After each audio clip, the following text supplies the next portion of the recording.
The Chrono Key, a journey through time and consequences. In the year 2142, Earth was a kaleidoscope of towering glass spires, flying vehicles, and a persistent hum of advanced technology. Humanity had conquered many challenges, but the most ambitious dream remained elusive. Time travel. That was until Dr. Elara Vega, a prodigy in quantum mechanics, accidentally stumbled upon the Chrono Key. The Chrono Key was not a machine, nor was it an artifact. It was a phenomenon, a rippling anomaly of light and shadow she discovered during an experiment with quantum entanglement. The key existed as a shimmering sphere of energy, pulsating and alive, hidden deep within her underground laboratory in the new Kyoto Research Complex. By sheer accident, she realized that touching it, while focused on a specific date and location, could send her consciousness through time, leaving her physical body behind like a ghostly shell. Elara's first journey was unintentional. One late night, while calibrating the equipment, her thoughts drifted to her childhood. The instant her fingertips grazed the Chrono Key, she found herself in her hometown, standing in a park under the warm light of an autumn sunset. She saw herself as a child, laughing with her parents, a pang of bittersweet longing washing over her. As soon as the realization struck her, she was pulled back into her lab, gasping for air. News of her discovery leaked, despite her best efforts to keep it a secret.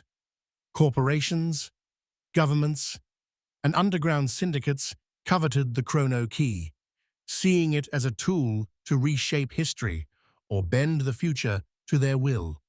But Elara knew the dangers. Her brief excursions through time had shown her that altering even the smallest event created ripples, threatening the delicate balance of reality. One day, a mysterious man appeared in her lab, bypassing all security measures. He introduced himself as Kael, an agent from the Temporal Continuity Council, an enigmatic organization that claimed to safeguard the timeline.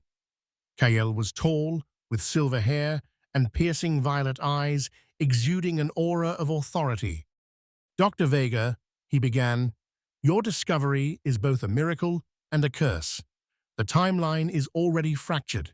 Someone from the future is using the key to manipulate events for their gain. We need your help to stop them." Elara's mind raced. She hadn't even considered the possibility of others accessing the key's power. Reluctantly, she agreed to join Kael on a journey through time to uncover and thwart the mysterious figure behind the disruptions.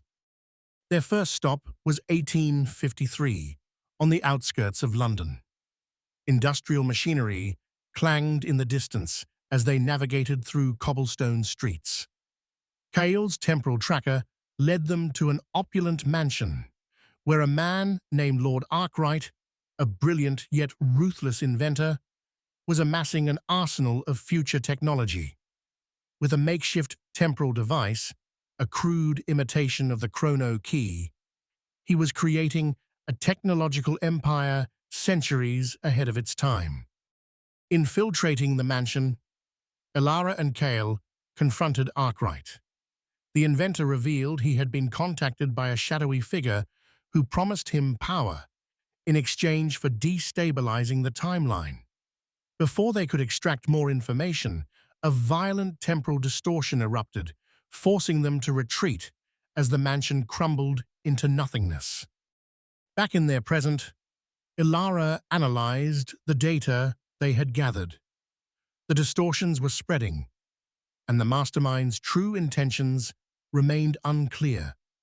Kael theorized that the perpetrator's goal was not just power, but complete control over the timeline itself, to become a god of time. The duo's journey took them to pivotal moments in history: the signing of the Treaty of Versailles, the Apollo 11 moon landing, and even a distant future where Earth had become a utopian society. Each time, they encountered remnants of the shadowy figure's influence, leaving chaos in their wake. Along the way, Elara discovered that her bond with the Chrono Key was deepening. She could now manipulate small fragments of time during their missions, rewinding or pausing moments to gain an edge. The final confrontation occurred in the year 3097, in a sprawling megacity floating above a crimson ocean. The mastermind was revealed to be Dr. Lion Norris, a former colleague of Elara's who had disappeared years ago. Consumed by her obsession with controlling time, Lian had used the key to create a fractured reality where she reigned supreme. "You can't stop me, Elara," Lian sneered. "Time bends to my will now. I am the author of existence." But Elara had one final trick. Using her connection to the Chrono Key, she overloaded its energy, creating a temporal reset that erased Lian's influence and restored the timeline to its original state. The cost was immense. The Chrono Key dissolved into particles of light, and Elara's ability to traverse time vanished with it. Back in her lab, now quiet and dim, Elara felt a mix of relief and sorrow. The Chrono Key had been both her greatest discovery and her greatest burden.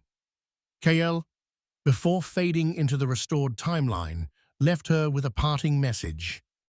"The timeline owes you a debt, Dr. Vega. Perhaps one day, time itself will thank you." As the world outside continued its relentless march forward, Elara returned to her research, content to explore the mysteries of the universe within the boundaries of her own era. The Chrono Key was gone, but its legacy and her role as its guardian would echo through time.